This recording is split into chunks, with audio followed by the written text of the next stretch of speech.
C'est pour moi un immense honneur de me tenir à nouveau devant votre auguste assemblée pour présenter au nom du gouvernement les grandes lignes du projet de la loi des finances 2025 tel qu'adopté au Conseil des ministres.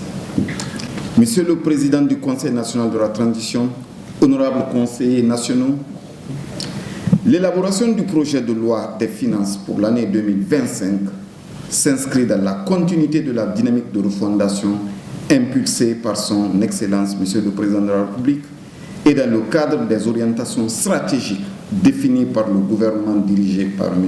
Amadou Ouriba.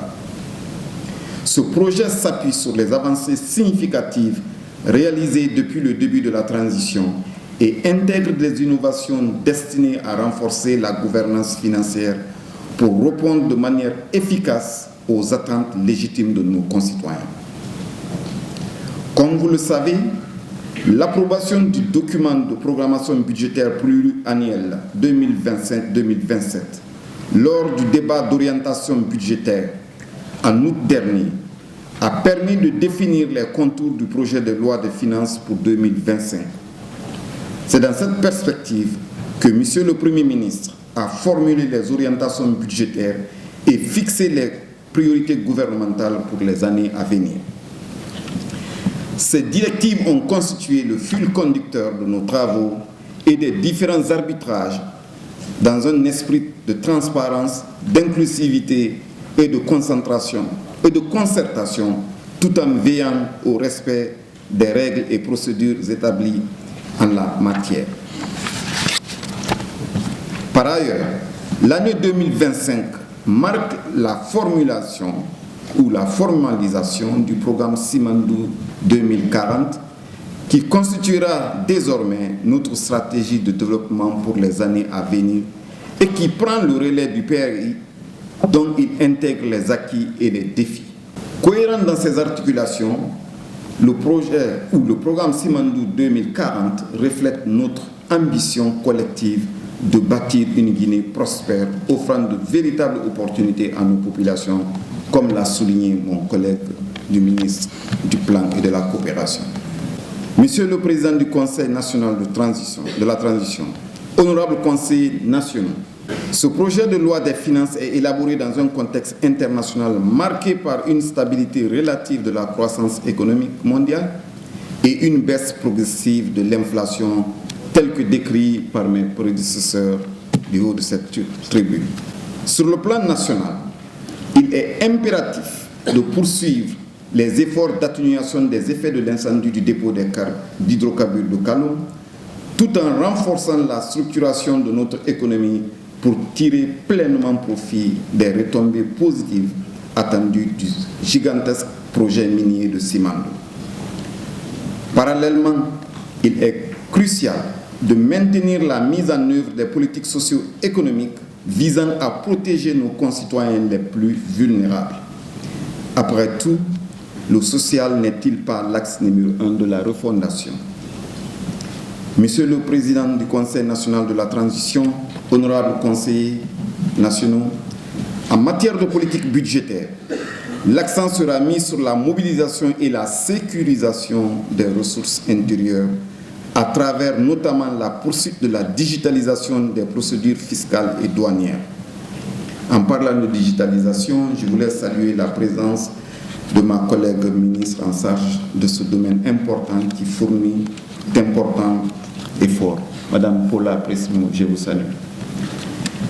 On poursuivra l'intensification des contrôles pour le recouvrement des arriérés fiscaux et la promotion du civisme fiscal. L'élargissement de l'assiette fiscale, l'équipement des services des douanes en dispositif de pesage et de contrôle des quantités des produits miniers à l'exportation. Sur ce point particulier, c'est un engagement qu'on avait pris du haut de cette tribune, qu'on allait doter ces services sous votre exigence des équipements de pesage. Ceci a été engagé et très prochainement sera réalisé et sera effectif.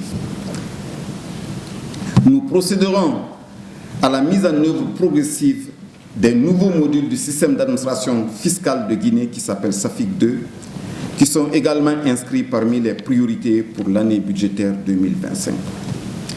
Concernant les recettes issues de la vente de la bauxite, une attention particulière sera accordée à l'application rigoureuse du prix de référence et du prix de transfert afin d'amener les sociétés évoluant dans le sous-secteur de la bauxite de pratiquer les prix de pleine concurrence dans leurs transactions avec les autres entités liées. Et à cet égard, nous continuerons à travailler avec mon collègue, le ministre des Mines et des Géologies, M. Bouna Silla, que je salue ici. Parallèlement, il est essentiel de continuer à promouvoir l'amélioration du climat des affaires en veillant à l'équité fiscale et au respect des exigences relatives au contenu local. J'insiste beaucoup sur l'équité fiscale dans la mesure où de plus en plus nous avons des remontées comme quoi c'est toujours sur les mêmes sociétés qui payent, sur ces mêmes sociétés qu'on tombe le plus souvent et assimilant ceci à du harcèlement fiscal. Nous comptons orienter nos efforts dans l'élargissement de l'assiette fiscale plutôt qu'à taper sur les mêmes. En ce qui concerne les dépenses publiques, l'objectif est d'assurer une gestion plus efficace et responsable des ressources de l'État en conciliant le financement des services publics et la maîtrise de l'endettement. Cela requiert une meilleure qualification des dépenses en orientant les investissements vers les projets à forte valeur ajoutée économique et sociale, ainsi que la relance des activités à l'intérieur du pays par une dotation consistante en ressources budgétaires. Les prévisions budgétaires pour 2025 reposent sur les principales hypothèses de cadrage macroéconomique de novembre 2024 ci-après. Un taux de croissance du PIB de 7%, un taux d'inflation moyenne de 6%, un taux de change de 8 489 GNF pour $1 US. Sous cette base, les agrégats budgétaires de 2025 qui en découlent se présentent comme suit. En recettes, nous comptons mobiliser 34 473 milliards de francs guinéens. En recettes propres, 37 000 milliards, soit 96% des recettes totales. Les intérêts de la dette, le fonctionnement des forces de défense et de sécurité, les ressources des budgets d'affectation spéciale qu'on appelle communément BAS, les achats de médicaments, de vaccins et d'engrais, le fonctionnement des hôpitaux, les bourses des étudiants en Guinée et à l'étranger, le fonctionnement des ambassades, le fonctionnement des institutions républicaines. Ces dépenses obligatoires représentent les engagements inéluctables de l'État pour assurer la continuité des services publics et soutenir les ménages.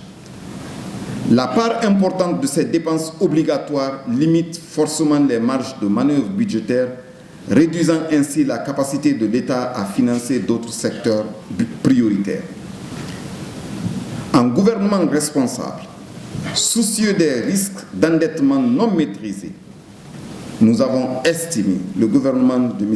Amadou Riba a estimé que le déficit budgétaire résultant de ces prévisions devrait être contenu en deçà de 3% du PIB. C'est ce qui nous a conduit à un déficit budgétaire prévisionnel de 2,8%, entièrement couvert par des ressources de financement clairement identifiées.